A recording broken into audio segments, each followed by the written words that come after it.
IG intelligence ముందుకు వస్తాడా, commissioner సజ్జరాన్ ముందుకు వస్తాడా? వాళ్ళకి తెలుసు పోలీసులకు. భారతదేశంలో స్వాతంత్రం వచ్చిన తర్వాత ఆనాటి నుంచి ఈనాటి వరకు, నెహ్రూ గారి టైం నుంచి ఈరోజు మోడీ గారి టైం దాకా గూఢాచారి వ్యవస్థలు ఎప్పటికప్పుడు పనిచేస్తూనే ఉంటాయి. గూఢాచారి వ్యవస్థ ఎందుకు పనిచేస్తుంది? పోలీస్ నిఘా వ్యవస్థ ఎందుకు పనిచేస్తుంది? ఎవరన్నా ప్రభుత్వాలను అస్థిరపరిచే కుట్ర చేసినా, దేశంలో శాంతి భద్రతల సమస్య తలెత్తే విధంగా వ్యవహారం చేసినా, లా అండ్ ఆర్డర్ ఇష్యూ వచ్చే విధంగా ఏమైనా అపభ్రష్టపు పనులు చేసినా వాటిని నిరోధించడానికి డెఫినెట్గా పోలీస్ వ్యవస్థ తన పని తాను చేసుకుంటూ పోతుంది. 2015లో మన తెలంగాణ రాష్ట్రం ఏర్పడ్డ తొలినాళ్లలో మా ఎమ్మెల్యే గారిని ఒకరిని కొనడానికి ఒక దొంగ 50 లక్షల రూపాయల బ్యాగ్తో వచ్చి దొరికిండు. దొరికిన తర్వాత ఆ దొంగ మీద ఏమైనా నిఘా పెట్టిండ్రేమో పోలీసులు. మాకేం తెలుసు? మాకేం సంబంధం? పోలీసులు దొంగలు, వాళ్ళకు సంబంధం ఉంటుంది, మాకేం సంబంధం మధ్యలో రాజకీయ నాయకత్వానికి? ఇవాళ వాస్తవం ఏంది? 2015లో ఏ దొంగనైతే దొరికిండో 50 లక్షల రూపాయలతో అడ్డంగా రాష్ట్రం మొత్తం చూస్తుండగా ఆ దొంగ ముఖ్యమంత్రి అయి కూర్చున్నాడు. ఆ దొంగకి ఏమనిపిస్తున్నది? మిగతా వాళ్ళు కూడా నా లెక్కనే రాజకీయ నాయకులందరూ దొంగ పనులు చేస్తారు, మిగతా వాళ్ళు కూడా నాలాగానే బురద అంటియాలి, వాళ్ళను బదనాం చేయాలి. అందుకే ఏం చేస్తున్నాడు? విచారణ పేరిట ఆదేశాలు జారీ చేస్తా ఉన్నాడు. ఒక 3 రోజుల కిందట హరీష్ రావు గారు ఒక ప్రెస్ మీట్ పెట్టినారు తెలంగాణ భవన్లో. ఏమని మాట్లాడినారు? సింగరేణి కాలరీస్ ఏదైతే ఉన్నదో అక్కడ 1000 కోట్ల బొగ్గు కుంభకోణం జరిగింది. దానిలో ప్రధాన ముద్దాయి రేవంత్ రెడ్డి గారి బావమరిది సృజన్ రెడ్డి.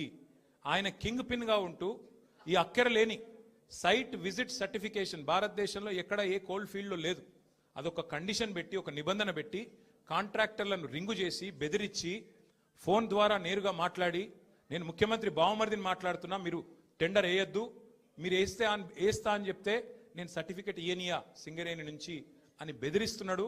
బెదిరించి ఈ మొత్తం స్కామ్ చేసింది రేవంత్ రెడ్డి గారి బావమరిది అని హరీష్ రావు గారు ఆధారాలతో సహా, ఎట్లా మా గవర్నమెంట్లో మైనస్ టెండర్లు పోతుండే, ఎట్లా కాంగ్రెస్ రాగానే ఈ నిబంధన పెట్టడం వల్ల +22% +14% టెండర్లు ఎట్లా పోతున్నాయి, ప్రజాధనం ఎట్లా కొల్లగొడుతున్నారు, సింగరేణితో ముఖ్యమంత్రి గారు ఎట్లా ఫుట్బాల్ ఆడుతున్నారు, సింగరేణి సంస్థని తన కామధేనువుగా ఎట్లా మార్చుకున్నారు, ఇవన్నీ వివరంగా చెప్పినారు.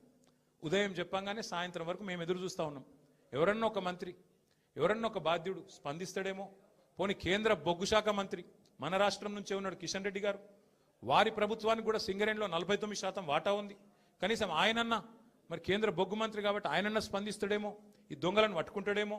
మోడీ గారు ఊకు అంటుంటారు కాంగ్రెస్ అంటేనే స్కామ్ గ్రేస్ అని, మరి మోడీ గారి ప్రభుత్వం ఏమైనా స్పందిస్తుందేమో అని చూసినాం. కానీ సాయంత్రం వరకు ఏం చేస్తారు?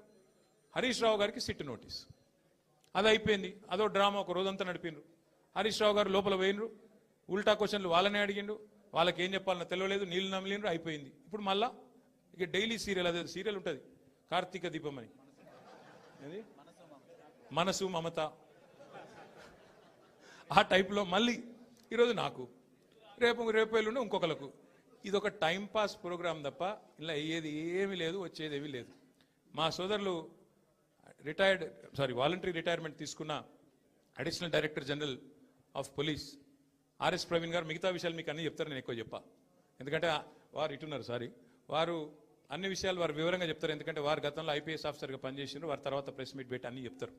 కానీ ఒకటి మాత్రం వాస్తవం, ఇవాళ రేవంత్ రెడ్డి గారు ఆయన దొంగ కాబట్టి, అడ్డంగా దొరికిన దొంగ కాబట్టి, ఇంకా దొంగ పనులు చేస్తూనే ఉన్నాడు కాబట్టి, అదేదో సినిమాలో బ్రహ్మానందం గారు దొంగ ఉంటాడు, ఉరుకురికి దొరికిపోతుంటాడు, అట్లాగే ఈయన కూడా, ఈయన స్పెషాలిటీ ఏంటంటే ఉరికి దొరికిపోతాడు. ఆయన సింగరేణిలో దొరుకుతాడు, మూసీలో దొరుకుతాడు, హైడ్రాలో దొరుకుతాడు, ఎక్కడ పడితే అక్కడ దొరికిపోతాడు, హిల్ట్ కుంభకోణంలో దొరుకుతాడు, లగచర్లలో దొరికిపోతాడు. దొంగ ఫాస్ట్గా దొరికిపోవడం రేవంత్ రెడ్డి గారి స్పెషాలిటీ. ఇంకా విచిత్రం ఏంటంటే ఇవాళ ఒక దొంగ లేడు ఈ రాష్ట్రంలో, దండుపాలెం ముఠా ఉంది ఈరోజు. క్యాబినెట్ ఎవరిది వాళ్ళు అందిన కాడికి దోచుకోనే స్కీమ్లో భాగంగా ఈరోజు వాళ్ళు దోచుకుంటా ఉన్నారు. ఆ దోపిడీని మేము బయట పెడుతుంటే వాళ్ళకి ఎక్కడ లేని మంట వస్తున్నది మా మీద. మాకేం ఫరక్ పడది, మీకు తెలియదు కానీ మీడియా వాళ్ళు మీరు కూడా మాకు తెలియకుండానే సాయం చేస్తున్నారు. మీరేమనుకుంటారంటే ముఖ్యమంత్రి చెప్పిండు, మేము ఇట్లా ఒక కేసు నోటీసులు వచ్చినాయి, మరి వీళ్ళని ఏదో విచారిస్తున్నారు అని చెప్పి లోపల పోగానే మేము పోగానే ప్లేట్ బ్రేకింగ్లు పెట్టి గుచ్చి అడుగుతుండ్రు అని మీరు పెడతారు. మాకేం బాధ లేదు, ఎందుకంటే 100 కోట్ల పబ్లిసిటీ మీరు ఫ్రీగా మాకు ఇస్తున్నారు, మాకేం బాధ లేదు. తప్పు చేసినోడు భయపడతాడు, తప్పు చేయనోళ్ళు ఎవరికి భయపడాడు. రేవంత్ రెడ్డి కాదు, వాని జేజమ్మకు కూడా భయపడే సమస్య లేదు. ముమ్మాటికి ఒకటి మాత్రం పక్కా, ఈ కేసు ఇంతటితో మేము వదిలిపెట్టాం. నా క్యారెక్టర్ అసాసినేషన్కి బాధ్యులైన రేవంత్ రెడ్డిని ఆయన తొత్తులుగా పనిచేస్తున్న పోలీసులు కొంతమంది, అందరినీ కాదు, కొంతమంది పోలీసులు ఎవరైతే ఉన్నారో ఆయన తొత్తులుగా, ఆయన అడుగులకు మడుగులతో పనిచేస్తున్నారో వాళ్ళని నేను కూడా వదిలిపెట్టను. ఎందుకు వదిలిపెట్టను? ఎందుకంటే నా వ్యక్తిత్వం హననం చేస్తూ ఉన్నారు. లేని లింకులు అంటగట్టి, లేని రంకులు అంటగట్టి, నాకు ఇష్టం ఉన్నట్టు ఎవరెవరో యాక్టర్లకు లింకులు పెట్టి చిల్లర రాజకీయం ఏదైతే చేస్తున్నారో ఈ విషయంలో నేను మాత్రం వదిలిపెట్టను. మీరేదో ఇవాళ ముఖ్యమంత్రి హార్వర్డ్కి పోయిండు, ఆడ వచ్చిరాని ఇంగ్లీష్లో ఏం నేర్చుకుంటుండో ఏం తెచ్చిండో కానీ ఆయన వచ్చే వరకు టైంపాస్ చేద్దాము అని చెప్పి మీరు డ్రామా చేస్తున్నారు. మాకు తెలుసు, ధారావాహికలాగా నడుపుతా ఉన్నారు. మాకేం ఇబ్బంది లేదు.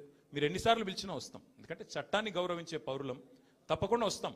మేము తప్పు చేయలేదన్న మాటనే చెప్తాము. మీరు ఎన్ని రకాల డైవర్షన్ గేమ్లు ఆడినా మేము మాత్రం అర్జునుడి కన్ను ఎట్లయితే ఆనాడు తన గురి మీదనే ఉండనో అట్లే మా గురి మీద, మా గురి మొత్తం కూడా ఈ ప్రభుత్వ అసమర్థత మీద, మీ అవినీతి మీద, మీరు ప్రజలకిచ్చి ఎగ్గొడుతున్న హామీల మీద, యనుమల రేవంత్ రెడ్డి ఎగవేతల రేవంత్ రెడ్డికి ఎట్లా మారిపోయిండో అన్న దాని మీద 420 హామీలు ఇచ్చి ఇప్పటి వరకు 4 హామీలు కూడా నెరవేర్చకుండా ఎట్లా ఈ లుచ్చా పనులు చేస్తున్నాడో వీటిని ఎండగడుతూనే ఉంటాం. 100% వదిలిపెట్టకుండా ప్రాణం పోయేదాకా పోరాడుతూనే ఉంటాం. ఎవరికి భయపడకుండా, ఎవరికి తలవంచకుండా నిఖార్సైన తెలంగాణ బిడ్డలుగా, కేసీఆర్ గారి సైనికులుగా, కేసీఆర్ గారిని తిరిగి ముఖ్యమంత్రి పక్షాలను మరి కావాలని హరాస్మెంట్ చేసి ఆ టైప్లో టైంపాస్ పని చేయలేదు.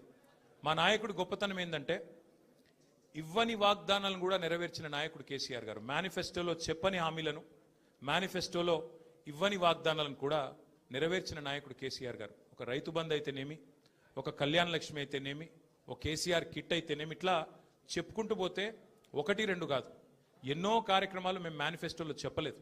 కానీ చెప్పకపోయినా ప్రజాహితం కోసం మరి 10 ఏళ్ల పాటు మేము పనిచేసాం.